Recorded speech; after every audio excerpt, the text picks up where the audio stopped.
ॐ सच्चिदानन्दरूपाय विश्वोत्पत्त्यादिहेतवे तापत्रयविनाशाय श्रीकृष्णाय वयं नमः। गुरुर्ब्रह्मा गुरुर्विष्णु गुरुर्देव महेश्वर गुरुर्साक्षात् परब्रह्म तस्मै श्रीगुरवे नमः। जे ही पर कृपा करहि जन जानी कवियो राज नर सावै भानी। हो ऋषधारी सो शववाती जासु कृपा नहीं कृपा घाट्यो। नारायण ओम परमात्मा ने नमः। कृष्णचंद्र भगवान की जय हो। राधा रमण भगवान की जय हो। भागवत भगवान की जय हो। श्रीमद् भागवत कथा सत्संग निरन्तर एकदम अगाडि बढी नै रहेको छ। आज पनि हामी श्रीमद् भागवतको तृतीय स्कन्धको 21औं अध्याय 21औं अध्याय लिएर उपस्थित भइसकेका छौं। आजको भगवत परिचर्चालाई सुरु गर्दै गर्दा हिजोको भगवत परिचर्चा भनौं अगाडिको अध्यायको भगवत परिचर्चालाई सम्झिनु जरुरी देखिन्छ।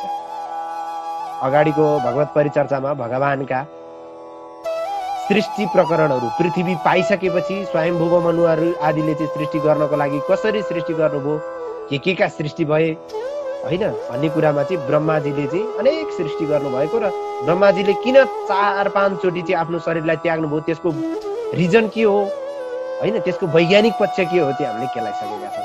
त्यसको लागि हामीले पुनः फेरि अगाडिको अध्यायतिर धेरै विशिष्ट नजाउँ। आज अर्को अध्यायलाई प्रवेश गरौँ। विदुर उवाच स्वयंभुवस्य च मनुर्वंशं परमः सम्मतः कथ्यतां भगवन् यत्र मैथुने नैधिरे प्रजाः।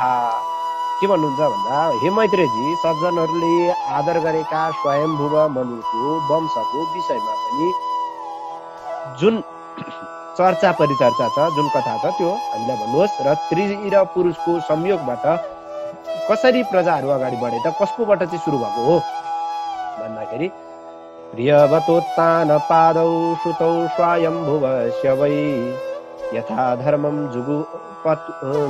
जुगुपतुः सप्तद्वीपवतीं मयि। स्वयंभू मनुका छोरा प्रियवत र उत्तानपादले धर्म अनुसार 7 द्वीप भएकी पृथ्वीको रक्षा गरेको वृत्तान्त भन्नुहोस्। हे पाप शून्य रहनु भएका मैत्रेयजी, अनघ भनेको निष्पाप है, अनघ भनेको निष्पाप हुनुभएका हे मैत्रेयजी, ब्रह्मण भनेको मैत्रेयजीलाई भनेको स्वयंभुव मनुकी छोरी देवहुतीले जुन देवहुती नामले प्रसिद्ध हुनुहुन्थ्यो, उहाँ प्रजापति कर्दम की पत्नी हुनुहुन्थ्यो। मैले हजुरलाई एउटा कुरा के सम्झाउन चाहे भने प्रजापति भनेको पदको नाम, धेरै थरीका प्रजापति हुन्छन् भनेर चाहिँ ब्रह्माजीलाई पनि प्रजापतिको सम्बोधन गरिन्छ, दक्षलाई पनि प्रजापति सम्बोधन गरिन्छ। यहाँ हाम्रै अगाडि कर्दमजीलाई अहिले आजकै प्रसङ्गमा कर्दमजीलाई पनि प्रजापति नाम गरेर सम्बोधन गरिन्छ। त्यस्ता प्रकारले प्रजापति भनेको एउटा पदको नाम हो। त्यस्ता प्रजापति कर्दमकी पत्नी हुनुहुन्थ्यो भनेर तपाईले भन्नुभयो मैत्रेयजीले विदुरजीलाई। अब कर्दम मुनिले यम आदि योगको लक्षणद्वारा युक्त भएकी देवहुतीबाट कति प्रकारका सन्तानहरू जन्माउनु भयो, के जन्माउनु भयो, के भयो त्यो चाहिँ विस्तारमा बेली विस्तारमा कथा चाहिँ सुन्नु पर्यो। हे प्रभु, भगवानका ब्रह्माका छोरा रुचि र दक्ष प्रजापतिले चाहिँ मनुका पुत्रीहरूलाई पत्नीको रूपमा पाएर सन्तानको विस्तार कसरी गरे, पृथ्वीमा सृष्टि कसरी विस्तार गरे त्यो बताउनुहोस् भन्छ चाहिँ मैत्रेयजी भन्नुहुन्छ। ब्रह्माजीले प्रजाहरू उत्पन्न गर भनेर चाहिँ कर्दमजीलाई आदेश दिनुभयो। भगवान कर्दमले सरस्वती नदीको तीरमा 10,000 वर्षसम्म तपस्या गर्नुभयो। तपस्या गरिसकेपछि कर्दम ऋषिले समाधि र भगवत पूजा आदि क्रियायोगद्वारा शरणागत भगवानलाई वरदान दिने हैन, भगवान चाहिँ वर दिने भगवान हरिको चाहिँ सेवा गर्नुभयो। भक्तहरूलाई वर दिने भगवानका सेवा गर्नुभयो। शरणागतहरूलाई चाहिँ वरदान दिन तावत प्रसन्नु भगवान पुष्कराक्ष कृते युगे दर्शयामास तं क्षत्तः शाब्दं ब्रह्म दधत बपुहु। हे विदुरजी, कर्दम ऋषिले सेवा गर्दा एकदम कमल नयन भगवानले चाहिँ प्रसन्न हुँदै सत्य युगमा चाहिँ वेद प्रतिपाद्य सगुणको चाहिँ ब्रह्म स्वरूपको चाहिँ ब्रह्म रूप लिएर उहाँलाई दर्शन दिनुभयो। सगुण ब्रह्म रूप, ध्यान दिइरहनु होला, सगुण ब्रह्म रूप लिएर ध्यान दिनु उहाँलाई दर्शन दिनुभयो भगवान परमात्मा प्रभुले। त्यस पछाडि भगवानको दर्शन पाउनाले कर्दमजीको इच्छा पूर्ण भएको थियो। भगवानलाई दर्शन गर्ने मात्रै इच्छा थियो। उहाँको चित्त पूर्णतया पग्लिसकेको थियो।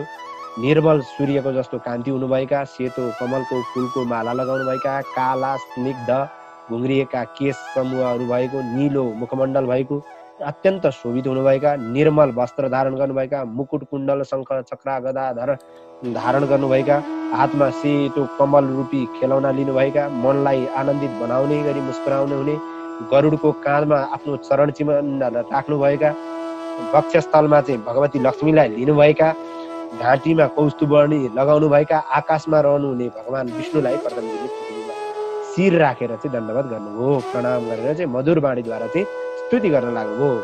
ऋषिर्वाच, कर्दम ऋषि भन्नुहुन्छ, जुष्टं बताध्याखिल सत्वराशेः संसिद्ध्यमक्षुणोस्तव दर्शनान्नः यद्दर्शनं जन्मभिरीड्य साध्वीराशाशतो योगिनो दूढयोगाः। हे प्रभु परमात्मा, हे परमेश्वर, हजुर स्तुति गर्न योग्य परमेश्वर हुनुहुन्छ। हजुर सम्पूर्ण सप्तगुणहरूको आधार हुनुहुन्छ। हजुरको दर्शनले आज हाम्रा आँखा सफल भएका छन्, मेरा आँखा सफल भएका छन्। अनेकौं जन्ममा का कर्म पुण्य कर्महरूले चाहिँ योग सिद्ध भएका पुण्यात्मा योगीहरू पनि हजुरको दर्शन गर्न इच्छा गर्दछन्। यस्ता भगवानको दर्शन पाउनु खुसीको कुरा हो, अत्यन्त मेरो भाग्योदय हो। हे ईश्वर, हजुरको चरण कमल संसार रूपी सागर तर्नका लागि जहाज, नाउ, डुङ्गा के भन्नुहुन्छ त्यो समान छ। तर हजुरको योग माया, हजुरको चाहिँ माया बुद्धिद्वारा बुद्धि हरिएका व्यक्तिहरू तुच्छ विषय भोग सिद्धिहरूमा नै अल्झिन्छन्। हजुरको विषय भोगको उपासना गर्छन्। भगवानसँग ध्यान गरेर हजुरलाई पाइहाले पनि प्रभु एउटा घर दिनुहोस्, प्रभु मलाई यति पैसा दिनुहोस्, प्रभु मलाई धनी बनाइदिनुहोस् भनेर विषय भोगकै वासनामा चाहिँ उपासना गर्छन्। हजुरको मायावी हजुरले चाहिँ तिनले खोजे जस्तै दिनुहुन्छ। फेरि विषय भोग पनि लौ मरिजान त तँलाई त्यही नै पुगोस् भनेर चाहिँ दिनुहुन्छ। र त्यसैको विषय भोग माथि लागेर के हुन्छन्, ती मान्छेहरू चाहिँ नरकमा पर्दछन्। विषय भोग व्यर्थ छ भन्ने जान्दछन् पनि, र पनि म कर्दम आफै विषय भोगमा आसक्ति भइरहेको छु। विषय भोगको व्यर्थ छ भन्ने मैले जानेको छु। तथा स चाहम, त्यसलाई चाहिँ म जान्दछु। म जस्तै शील स्वभाव भएकी पत्नीसँग विवाह गर्ने इच्छाले सम्पूर्ण पुरुषार्थहरूको कारण भएको कल्पवृक्ष समान चिताइएको फल दिने हजुरको चरणको शरणमा आएको छु। मलाई सन्तान सृष्टि गर्नु छ, किनकि मेरा पिताजीको त्यो आज्ञा भएको छ। मलाई त हजुरसँग मिल्ने नै इच्छा थियो, हजुरलाई नै पाउने इच्छा थियो। तर पनि मेरा पिताजीको आज्ञालाई म उल्लङ्घन गर्न सक्दिनँ। तसर्थ हे प्रभु, मलाई म जस्तै शील स्वभाव गुण भएकी मलाई पत्नी उपलब्ध गराइदिनु पर्यो।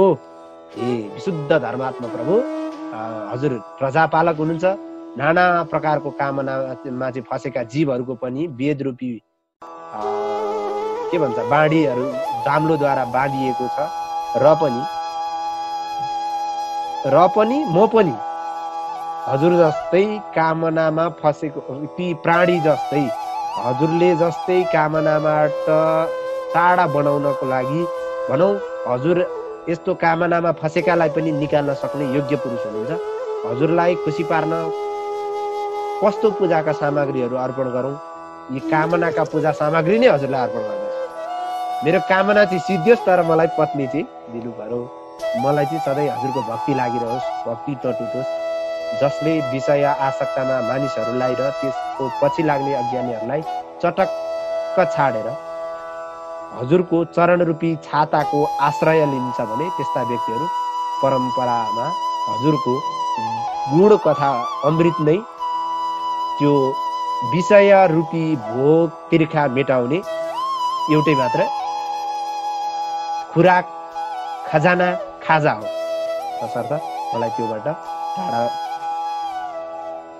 पार पाइदिने उपाय बताइदिनुहोस्। यो कालचक्र जस्तै प्रबल छ, साक्षात ब्रह्म नै यसको मियो हो।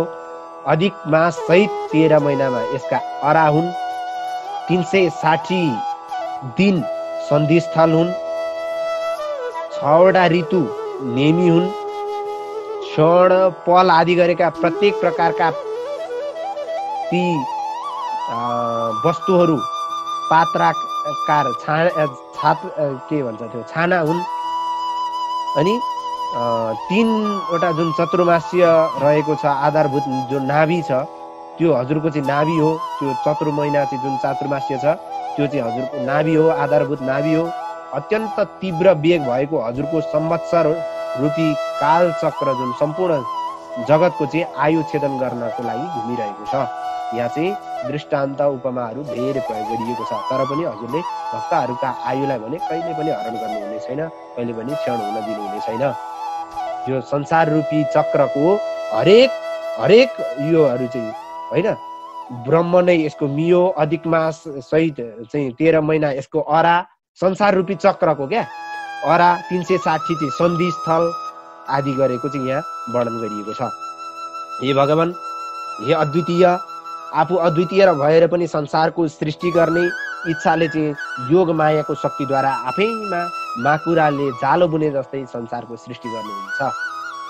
उपादान कारण र निमित्त कारण आफै बन्नुहुन्छ, सृष्टि गर्नुहुन्छ र आफैमा लय पनि गराउनुहुन्छ हैन। हजुर चाहिँ यो माकुराको जालो, माकुराले आफै भित्रबाट जालो सृष्टि गरे जस्तो संसार सृष्टि गर्नुहुन्छ र आफैमा मिलाए जस्तो यो संसारलाई मिलाउनु पनि हुन्छ। हे प्रभु, हामी भक्तहरूका लागि हजुरले मायाद्वारा जो पञ्चमहाभूत एकदम सूक्ष्म विषय, पञ्चमहाभूतको चाहिँ एकदम सूक्ष्म विषय शब्द स्पर्श रूप र सगन्ध आदि गरेको चाहिँ विस्तार गर्नुहुन्छ। हजुरको लागि त्यो आवश्यक होइन, यो कुनै पनि गर्नु हजुरको लागि होइन, यो त हाम्रो लागि गरिदिनु भयो हजुरले। यो त निश्चय नै हाम्रा लागि अनुग्रह गर्नुभएको हो हजुरले होइन। त्यसैले हे मायाधीश, हे मायापति, हजुरको स्वरूप, हजुरको वर्ण तुलसी मालाद्वारा चाहिँ सुशोभित छ।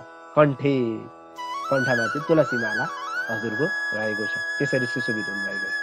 परमात्मामा कुनै क्रिया पनि छैन र पनि संसार सृष्टि गर्नलाई कुनै सामग्रीको आवश्यकता पनि छैन, क्रिया गर्नुपर्ने कारण पनि छैन, तर पनि मायाद्वारा संसार चक्र चलाइरहनुहुनेछ। हजुर चाहिँ परमात्माको हजुरको एउटा इसारामा मात्रै यो संसार चाहिँ सारा चलिरहेको छ, हजुरले गरिनुहुन्छ। त्यो सबै हाम्रा लागि गर्नुभएको छ। हजुरले आफ्नो खेल खेलाइयाको लागि गर्नुभएको छ, हजुरले आफ्नो रमाइलोको लागि गर्नुभएको छ।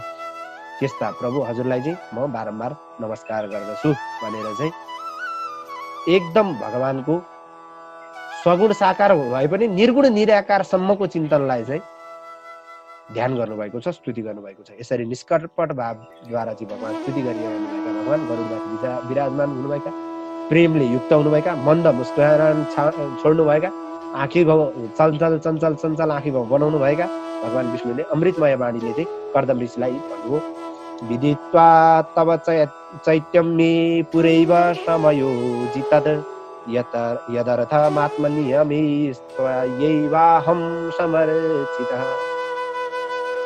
तिमीले मलाई जुन फल प्राप्त गर्न सम दम आदि नियम आदि तपस्याहरूलाई चाहिँ युक्त भएर पूजा गर्यौ, आराधना गर्यौ, ध्यान गर्यौ, चिन्तन मनन गर्यौ, त्यो तिम्रो हृदयको भावलाई मैले पहिल्यै जानेर तिम्रो लागि मैले पहिल्यै व्यवस्था गरिसकेको छु। अब चिन्ताहरू गर्दै तिम्रो लागि केटी तयार भइसक्यो, अब चिन्ता नगर।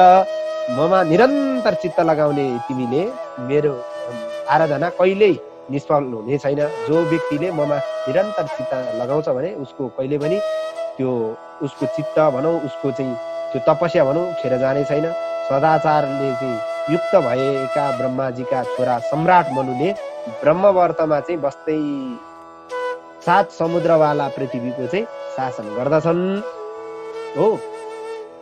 मनुले चाहिँ 7 समुद्रको हे विप्रवर, ती राजर्षि धर्मज्ञ मनु चाहिँ तिमीलाई भेट्ने इच्छा राखेर चाहिँ पर्सि आजको दिनबाट पर्सिको दिनमा चाहिँ सतरूपा महारानीका साथमा आउनेछन्। ध्यान दिइरहनुहोस्, कथा प्रसङ्ग यहाँबाट सुरु भइसक्यो है।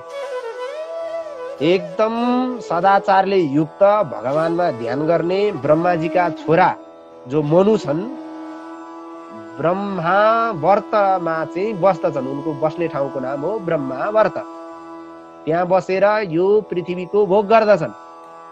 भोग गर्दै गर्दा आफ्नी मनु धर्मपत्नी मनुलाई लिएर साथमा लिएर ती आफ्नी पत्नी महारानी शतरूपा महारानीलाई चाहिँ लिएर ती मनु चाहिँ जो छन् तिमीलाई भेट्न आउनेछन्। यी मनु भनेका को हुन्? शतरूपा महारानीका पति भनेका स्वयम्भुव मनु। है ध्यान दिइरहनु। हे कर्दमजी, राजर्षि मनुले आँखाको छेउ कालो भएकी, अत्यन्तै यौवनले शील स्वभावले युक्त भएकी, विवाह गर्न पति खोजिरहेकी आफ्नी देवहूति नाम गरेकी छोरी तिमीलाई दिनेछन्, किनभने उनका लागि तिमी बाहेक दोस्रो योग्य पुरुषै कोही पनि छैन यो संसार। बाहर सृष्टि सुरु आज तसर्थ तिमीलाई दिनेछिन्। हे कर्दमजी, हे ब्राह्मणजी, अहिलेसम्म तपाईँ जसलाई तपाईँले चाहिँ भित्री मनबाट चाहनु भएको थियो ती राजर्षि पुत्रीले तपाईँलाई चाहिँ चाँडै नै इच्छा अनुसार सेवा गर्नेछिन्। आजको तेस्रो दिनमा हुनेछन्। राजर्षि पुत्रीले तपाईँको अर्थात् तिम्रो वीर्यबाट भनौँ ती कर्दमजीका वीर्यबाट 9 कन्या उत्पन्न गर्दैछिन्। तिम्रो सन्ततिको रूपमा उत्पन्न भएका 9 कन्याहरूमा मरिची आदि ऋषिहरूले चाहिँ पुत्र उत्पादन गर्नेछन्।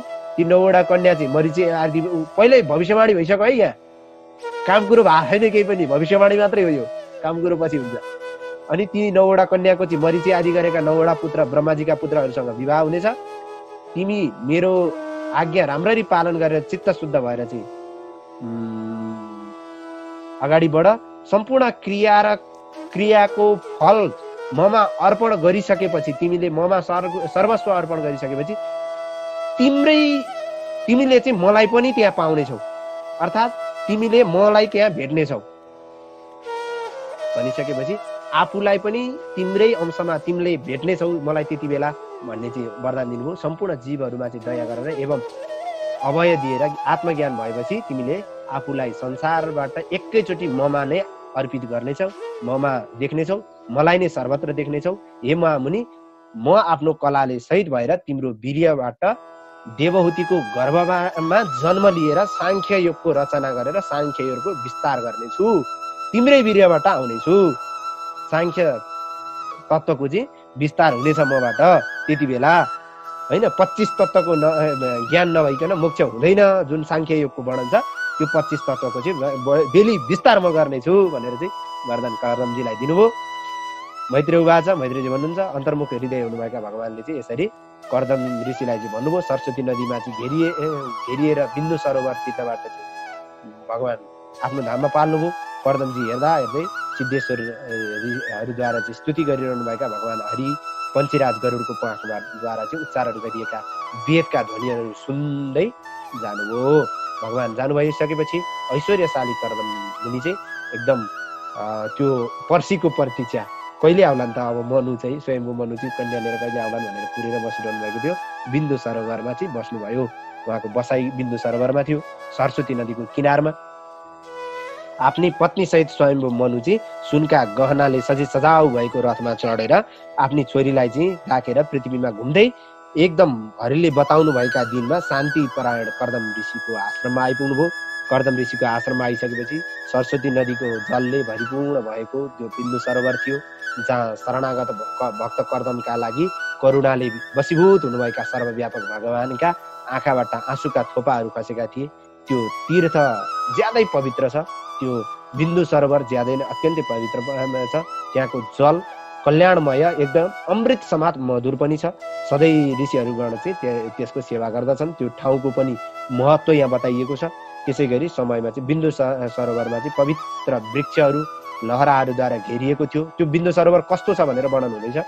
त्यो विभिन्न ठाउँमा विभिन्न प्रकारका आवाज गर्ने मृगहरू त्यहाँ रहन्थे। सबै प्रकारका ऋतुका फलहरू त्यहाँ प्राप्त हुन्थ्यो। सुन्दर वनले वरिपरिबाट शोभायमान बढाएको थियो।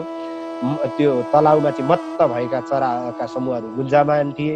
साथै त्यो तलाउ पनि अत्यन्तै मधुर आवाजमा मत्त भएर घुमिरहेका चराका भमराहरू पनि घुमिरहेको थियो। तलाउमा पानीहरू पनि थियो। एकदम पुच्छर फैलाएर चाहिँ नर्तकी चाहिँ नाच्दै गरेका मयूरहरू कुहु कुहु गरेर चाहिँ आवाज गरेर कोइली अर्कालाई चाहिँ बोलाउँदै गरेका कोइलीहरूद्वारा त्यो ठाउँ शोभायमान थियो। त्यो तलाउको परिसर एकदम कदम, चाँप, अशोक, करञ्ज, बकुल, असन, कुन्द, पारिजात, कुटज र नयाँ नयाँ थरीका आँप आदिका वृक्षहरूद्वारा चाहिँ अलङ्कृत थियो। त्यो तलाउमा भएको क्षेत्र अत्यन्तै मनोहर, एकदम कल्पना गर्नुहोस् क्या, यो क्षेत्रलाई चाहिँ त्यति विस्तार गर्न खोजिएको त्यो तपोभूमि कस्तो हुनुपर्छ। मान्छे बस्ने ठाउँ कहाँ चाहिँ रमाउँछ त भन्दा यस्तो ठाउँमा रमाउँछ, प्रकृतिसँग रमाउँछ होइन। अत्यन्तै त्यो त्यहाँ चाहिँ जनावरहरू पनि त्यहाँ खेलिरहेका थिए, जलमा भ्यागुता हाँस आदि चाहिँ खेलिरहेका थिए, पानी कुखुरा, सारस, न्याउली, चकेबाहरू पनि सुशोभित थिए होइन। बँदेल, दुम्सी, नीलगाई आदि पनि त्यहाँ त्यही जङ्गलमा चाहिँ थिए। त्यो जङ्गलमा चाहिँ आफ्नै छोरी देववतीका साथमा चाहिँ ती मनु महाराज चाहिँ त्यस पवित्र तीर्थस्थलमा प्रवेश गर्नुभयो। उहाँले अग्निहोत्रबाट निवृत्ति भएर चाहिँ बस्नुभएका कर्दमजीलाई देख्नुभयो। भर्खर अग्निहोत्र सकेर बस्नुभएका थिए कर्दमजी। लामो समयसम्म तपस्या गरेर बस्नाले तेज चाहिँ एकदम शरीर धप धप धप धप बलेका चाहिँ कर्दमजी होइन। स्नेहको भगवानका कटाक्षपूर्ण दर्शन प्राप्त गर्नुभएका अमृत समान मधुर वचनको चाहिँ श्रवण गर्नाले लामो समय तपस्या गरे पनि उनको हृष्टपुष्ट कर्दम मुनिलाई चाहिँ मनुले देख्नुभयो। एकदम भगवानको दर्शन पाइसकेका कर्दम मुनि के को कमी थियो र, तपस्याले धपधप बलेका थिए होइन। त्यस्तो देख्नुभयो, मनुलाई चाहिँ देख्नुभयो। यता मनुलाई कर्दमजीले देख्नुभयो, कर्दमजीलाई मनुले देख्नुभयो होइन। अग्लो शरीर भएका, कमलका पात जस्तै ठुला र मनोहर आँखा भएका, जटाधारी झुत्रे कपडा लगाएका, सफा नगरिएको महारत्न जस्तै बाहिरबाट चाहिँ मलिन वर्ण भएका कर्दमजीलाई पनि के अरे कर्दम ऋषिलाई पनि मनुले नजिकै गएर हेर्नुहोस्। मणिलाई यहाँ महत्त्वपूर्ण ध्यान दिनुपर्ने कुरा के भने यथारण संस्कृतम मलिन यथा जस्तो मलिनम मलिन भएको, अर्हणम भनेको रत्न मणि, सफा नगरिएको मणि जस्तो अवस्थामा देखिन्छ। मनुजी त्यस्तै दिनुभयो, झ्वासदारी पालेको होइन, कपाल पालेको, तपस्या गरेर बस्ने होइन, सरसफाइमा त्यति ध्यान दिन नभ्याएको। सरसफाइ भन्नाले फेरि त्यस्तो फोहोरैमा बस्ने भन्न खोजेको होइन, हुन्छ नि सुटेड बुटेड नभएको भनौँ ठाडै भाषामा, नेपाली होइन, सुटेड बुटेड नभएका कर्दमजीलाई देख्नुभयो, अरू केही पनि नकुरा। त्यस पछाडि कर्दमजी र मनुजी एकअर्कामा देखिसकेपछि यथोचित आदर सत्कारहरू भए। कुटीमा लगेर चाहिँ राख्नुभयो। महाराज स्वयम्भू मनुलाई चाहिँ नमस्कार गर्नुभयो, पूजा सामग्री आदिद्वारा सत्कार गर्नुभयो। राजा थिए र पनि ऋषिले पूजा गर्नुभयो, किनभने त्यो ऋषिहरूको प्रजाको पालन गर्ने राजा हुनु, पूजा गर्न योग्य हुनु। अनि राजाले पनि ऋषिको सम्मान गर्थे, पूजा गर्दा भनेको एकअर्कालाई चाहिँ यथोचित नमस्कार भयो, यथोचित पूजा अर्चना भयो। त्यस पछाडि पूजा आदि सबै सकिसकेपछि, जलपान आदि कर्महरू सकिसकेपछि मधुर बाणीमा चाहिँ भन्न थाल्नुभयो, हे राजन, निश्चय नै तपाईँ चाहिँ पर्यटन, यो भनौँ आन्तरिक पर्यटक भएर चाहिँ पर्यटनको लागि र यो क्षेत्रमा रहेका दुष्टहरूको नाश गरेर हामी सज्जनहरूलाई रक्षा गर्न र यज्ञ गर्न हामीहरूलाई सहयोग गर्न नै पाल्नु भएको होला। पक्कै घुमाए क्या कर्दमजीले कुरा, अलिकति घुमाइ अब भनौँ न सिधै छोडिदिन आएको भनौँ भने त ल हेटिहाल्ला भन्ने डर पनि छ। कुरो त मिलाएर गर्नु पर्यो नि, किनभने हजुर भगवान् विष्णुका भक्त हुनुहुन्छ, हजुर विष्णुकै स्वरूपमा हुनुहुन्छ होइन। राजा भनेको विष्णुको स्वरूप भनेर भनिएको छ, तसर्थ हजुर चाहिँ जगतको पालन गर्न होइन, राम्रा कर्महरू गर्न, प्रकृतिको चित्रण गर्न, आन्तरिक पर्यटन व्यवस्थालाई चाहिँ व्यवस्थित गर्न चाहिँ पाल्नुभएका होला। तपाईँ त्यस्ता जगत पालक भिन्न भिन्न कार्यका लागि सूर्य, चन्द्र, अग्नि, इन्द्र, वायु, यमराज, धर्म, वरुणका रूपमा धारण गर्नुहुन्छ। तपाईँ त्यस्ता शुद्ध रूपवाला तपाईँलाई चाहिँ नमस्कार छ, कोटी कोटी नमस्कार छ भनेर भन्दै हुनुहुन्छ। कसले? कर्दमजीले। कसलाई? स्वयम्भू मनुलाई। हे महाराज, तपाईँले मणिका समूह जडित विजय दिने रथमा चढेर आफ्नो प्रचण्ड धनुले चाहिँ टङ्कार गर्दै दुराचारीलाई भयभीत बनाउँदै होइन, आफ्नो सेनाका पैतालाहरूले चाहिँ पृथ्वी मण्डललाई थर्काउँदै डग डग डग डग पार्दै होइन, भनेको शत्रुहरूलाई डराउँदै ठुलो सेनाका साथमा चाहिँ सूर्य चाहिँ भ्रमण गर्नुभयो, सेनालाई चाहिँ साथमा लिएर सूर्यले चाहिँ पृथ्वीलाई भ्रमण गरे जस्तै हजुर चाहिँ आफ्नो क्षेत्रलाई भ्रमण गरिरहनु भएको छ। हेर्नुहोस् है, दृष्टान्त उपमा अत्यन्तै व्यवस्थापूर्ण वर्णन चाहिँ गर्नुभएको छ। अत्यन्तै हजुरले चाहिँ के गर्नुभएको छ भन्दा यसरी चाहिँ मर्यादाहरूको स्थापन गर्न र दुराचारीलाई नष्ट गर्न हजुर पक्कै हिँड्नु भएको हो। तपाईँले ढुक्क भएर आराम गर्दा निरङ्कुश लोभी राजाहरूले अधर्म फैलाउन थाल्दछन् र डाकुहरूले सताएर यो पृथ्वीलाई चाहिँ नष्ट गर्न सक्छन्। हे वीर, तपाईँ सुतेको समयमा बाघ निदाइरहेको छ अर्थात् बाघले चाहिँ शिकार गरिरहेको छैन भनेर बुवासाहरू स्यालहरूले चाहिँ पृथ्वीलाई आक्रमण गर्न सक्छन्, अरू कुरालाई आक्रमण गर्न सक्छन्, जीवजन्तुलाई आक्रमण गर्न सक्छन्। त्यस्तै तपाईँ निदाएको समयमा यी पृथ्वीका दुष्ट आत्माहरूले पनि यी पृथ्वीलाई चाहिँ भोग गर्न सक्छ, मै हुँ भनेर चाहिँ हिँड्न सक्छ। हे वीर, तपाईँ जगतको रक्षाको लागि त्यसै कारण हिँड्नुहुन्छ। एकचोटि सुतेको अवस्थामा चाहिँ कोही आएका छन् कि भनेर तिनीहरूलाई सिद्ध्याउन हिँड्नुहुन्छ। तर पनि अहिले तपाईँ जे उद्देश्यले यो आश्रम आउनुभएको हो त्यो कुरा म सोध्न चाहन्छु। केही प्रयोजन यदि विशेष छ र यहाँ आउनुभएको हो भने त्यसलाई चाहिँ मलाई भन्नुहोस्। हजुरले भनेको कुरा म निष्कपट तरिका चाहिँ हृदयले चाहिँ सहस्र स्वीकार गर्नेछु। के आज्ञा छ भन्नुहोस्, म हजुरकै प्रजा हुँ भनेर चाहिँ भन्नुभयो भन्दै इति श्रीमद् भागवती महापुराणे पारमेयं संहितायां तृतीय स्कन्धे एकविंशोऽध्याय 21औं अध्यायमा गरिएको यो भगवत परिचर्चालाई यही पूज्य गुरुवरका चरणमा र भगवान श्रीकृष्णका चरण कमलमा विश्राम गरौँ। ओम अस्तु परिपूर्णम। श्रीकृष्णार्पणमस्तु।